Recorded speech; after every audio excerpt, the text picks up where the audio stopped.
বন্ধু আমার, নওজোয়ান সাথীরা, বাবারা, সবার কাছে বলি, এভাবে কেন সমাজ ছেড়ে দিলেন, ঘর ছেড়ে দিলেন, পরিবার ছেড়ে দিলেন? কি করছেন আপনারা? আপনারাই করতেন পারেন। এই এক সেট সোফা, 6টা চেয়ারওয়ালা, একটা ডাইনিং টেবিল, একটা ফ্রিজ, আর কয়টা কাচের প্লেট, লবণের বাটি, চায়ের কাপ, 2টা আলমারি, 4টা খাট, আর টাইলসওয়ালা একটা বাসা, 4টা রুম, 2টা বাথরুম। এই সামান্য কদ্দুর মিলাইতে গিয়া 60 বছর শেষ করে দিলেন।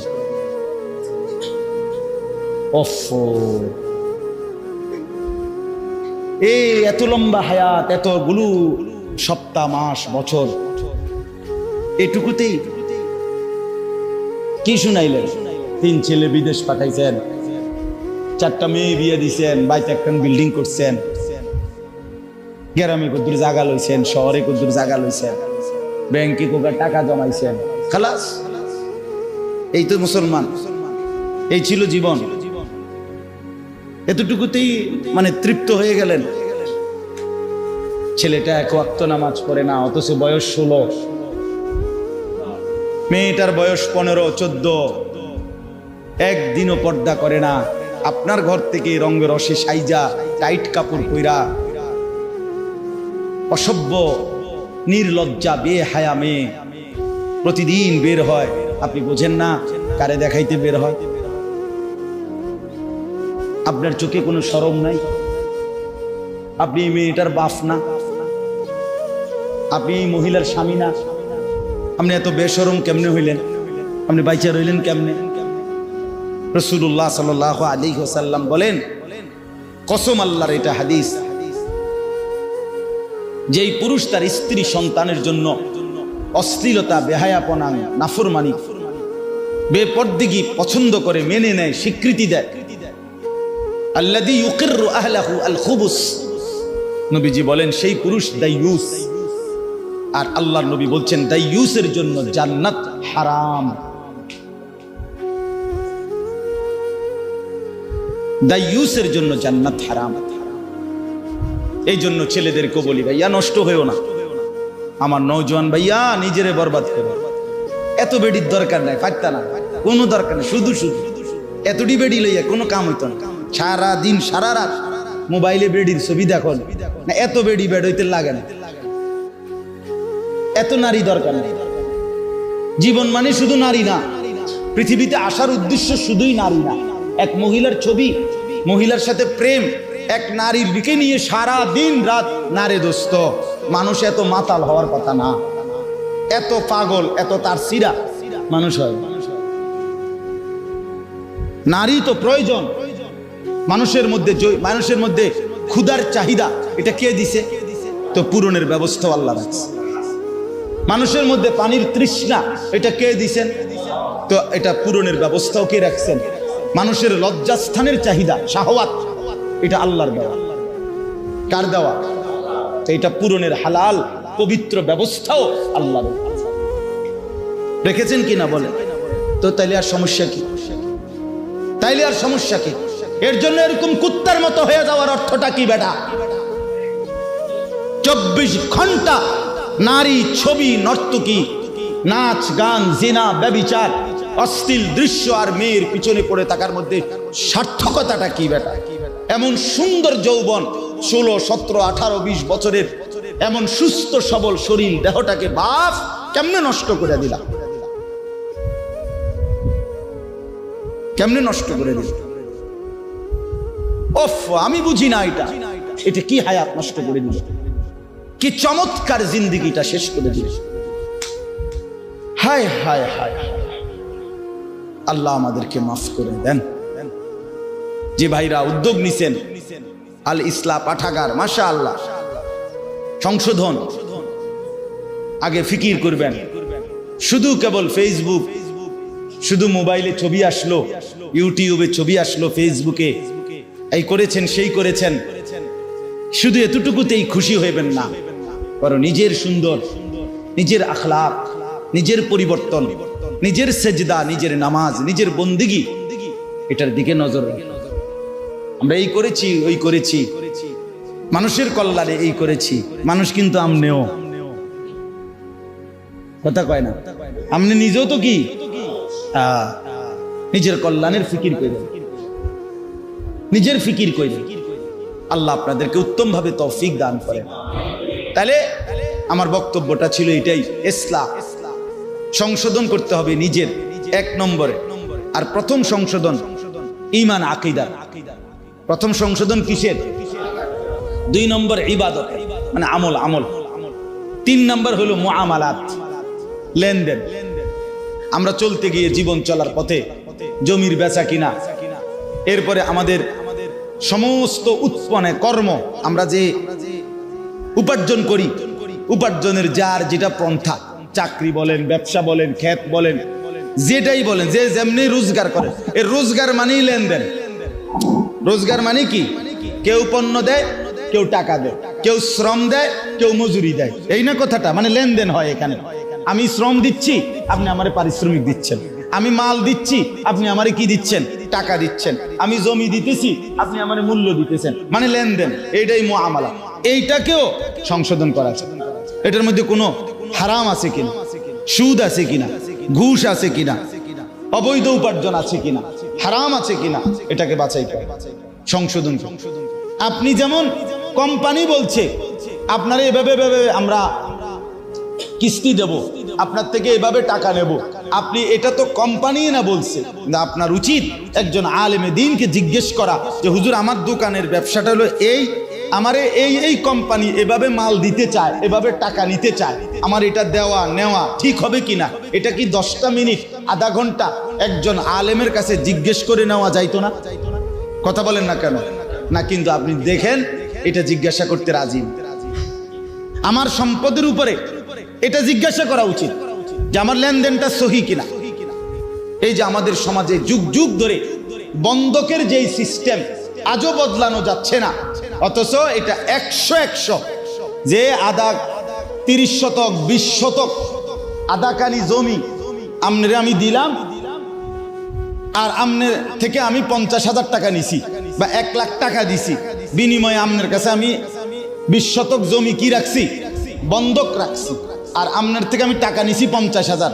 এখন আমাদের দেশের নিয়ম কি, যে যতদিন পর্যন্ত এই 50,000 টাকা সুদ না করবে, এবারে না দিতে পারবো, অতদিন এই 20 শতক জমি উনি ভোগ করবে। এটা না নিয়ম? এটা 100 হারাম, 100 হারাম, হারাম হারাম হারাম। এটা হারাম বেটা, হারাম খাইলা তুমি, হারাম খাইলা। যদি বলেন ওমা আপনি নতুন করে এই কথা কইলে হইব নি হুজুর? না, আমি নতুন করে কইলে হইতো না, জানতা আপনি আপনার পুরান কথা থাকেন, অসুবিধা, আপনার মানা করছি না, আমি তো জামুগা। এখন বয়ান শেষ হইলে তো আমার গাড়ি রেডি, আমি দৌড় কুমিল্লা, আমি কিত্তাম আপনার কান্দে লই বয়ে থাকতাম। আপনারে বললাম। হ্যাঁ, এবার যদি আপনি বলেন না হুজুর এটা হারাম না, আপনার কাছে হুজুর আছে, অন্য কেউ বলছে এটা জায়েজ, তাহলে কে বলছে আমারে জানাইলে এরপরে আমার বিচার যেদিন হবে সেদিন আমি বটনি লাগাবো আপনার সামনে কানে ধরে, এবং ভিডিও হইব, রেকর্ডিং হইব, সারা দেশ দেখবো।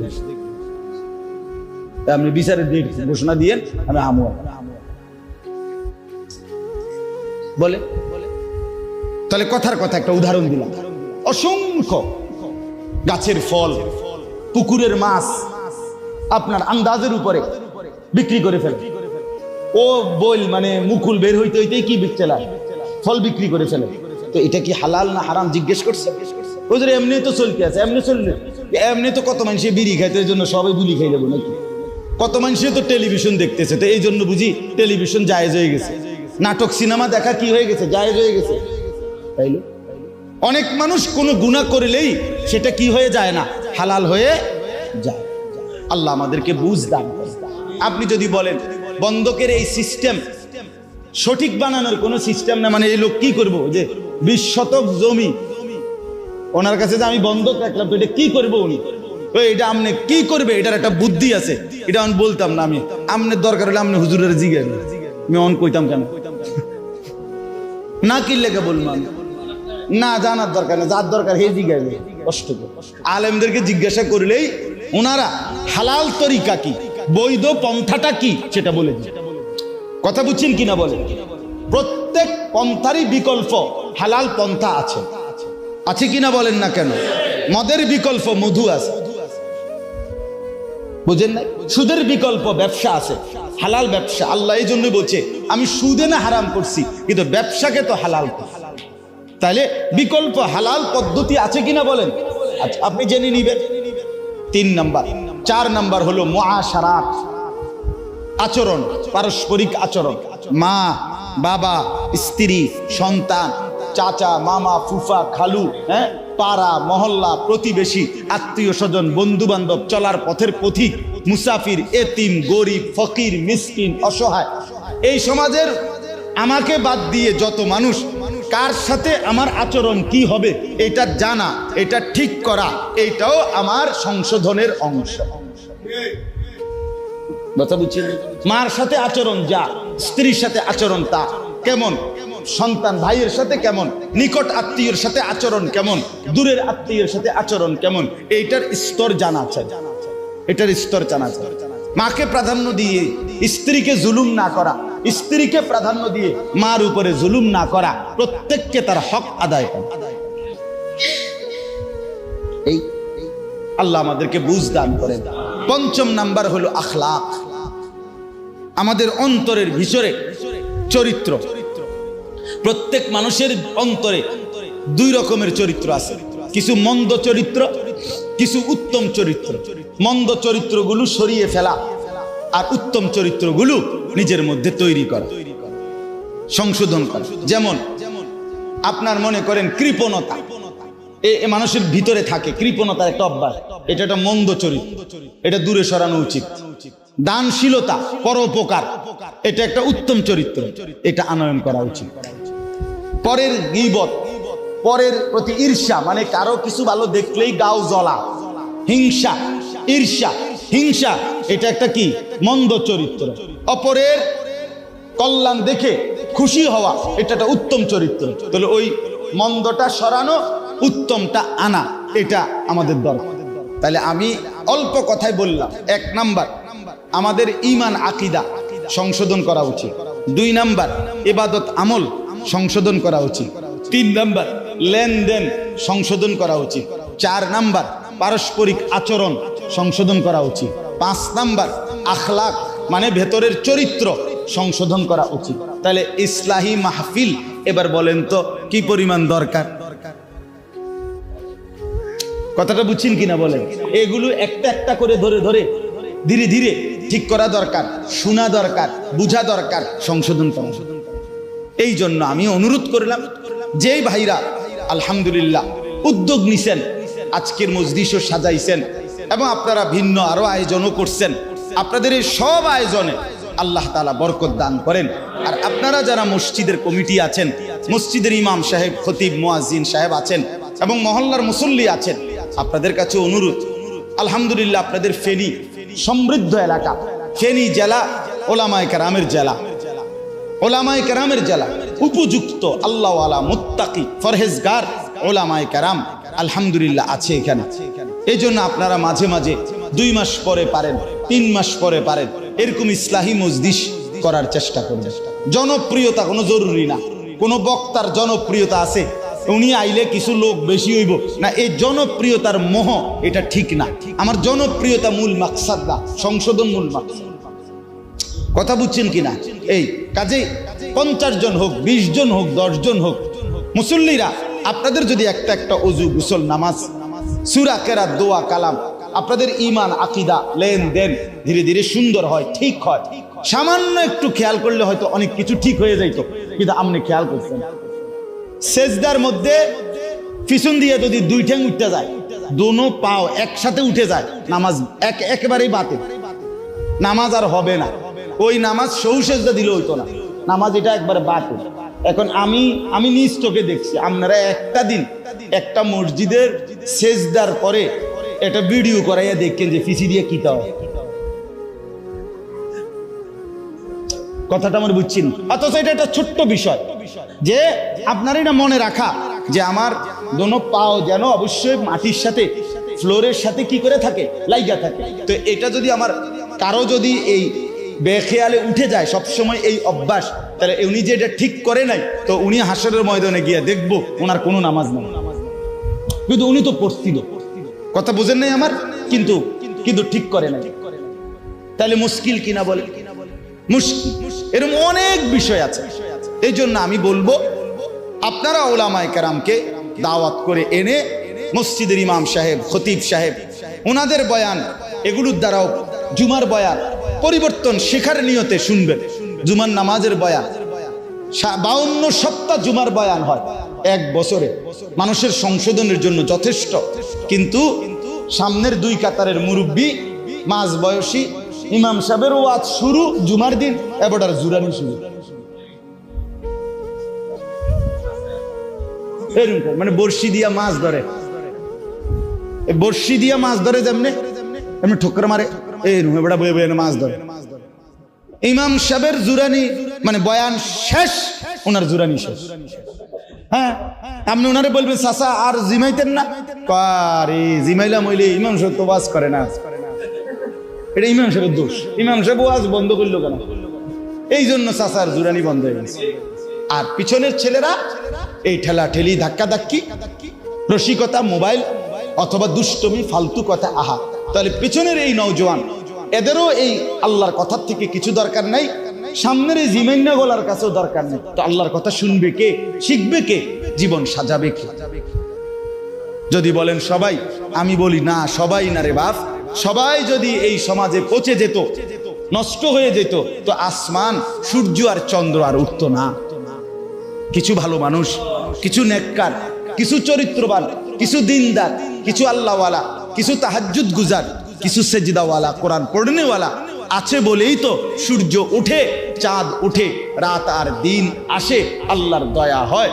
সিটার বাটপার, সুদখোর, ঘুষখোর, হারামখোর, মদখোর, নেশাখোর, জুয়ারি, তাদের জন্য সূর্য চন্দ্র ওঠে না, আল্লাহকে যারা সেজদা করে তাদের কারণে। অতএব দয়া করে, মেহেরবানি করে হায়াত কাজে লাগান, সময় কাজে লাগান, জিন্দেগি কাজে লাগান। আমি শুধু আয়াতের তরজমাটা বলি, এটাই কথা। ইন্না ইদ্দাতাশ শুহুরি ইনদাল্লাহি 12 শাহরান, আল্লাহ বলেন ফি কিতাবিল্লাহি ইয়াউমা খালাকাস সামাওয়াতি ওয়াল আরদ।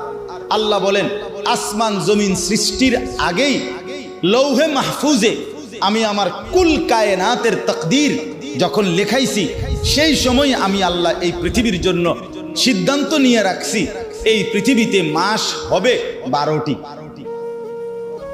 মাস হবে কয়টি? 12টি। ইয়াউমা খালাকাস সামাওয়াতি ওয়াল আরদ, আসমান জমিন সৃষ্টির শুরু থেকেই আমি আল্লাহ, সৃষ্টির প্রথম মিনিট থেকেই 12 মাসের বছর আমি আল্লাহ চালু করে দিয়েছি।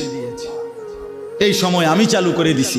এই যে 12 মাস, এই যে সপ্তাহ, এই যে দিন, এই যে রাত, এই যে সকাল, দুপুর, বিকাল, প্রথমেরটারে কয় সকাল, এরপরে হইলে কয় দুপুর, এরপরে হইলো বিকাল, এগুলো তো আপনার জাতিসংঘের ফয়সালা, ঠিক না? এটা জাতিসংঘের সিদ্ধান্ত। তো মানে প্রথমে সকাল, এরপরে দুপুর, এরপরে বিকাল, নাকি? কথা বলেন না কেন? 7 দিনের সপ্তাহ, 12 মাসে বছর, এগুলো আমেরিকার সিদ্ধান্ত। আল্লাহ বলেন এটা আমার ফয়সালা।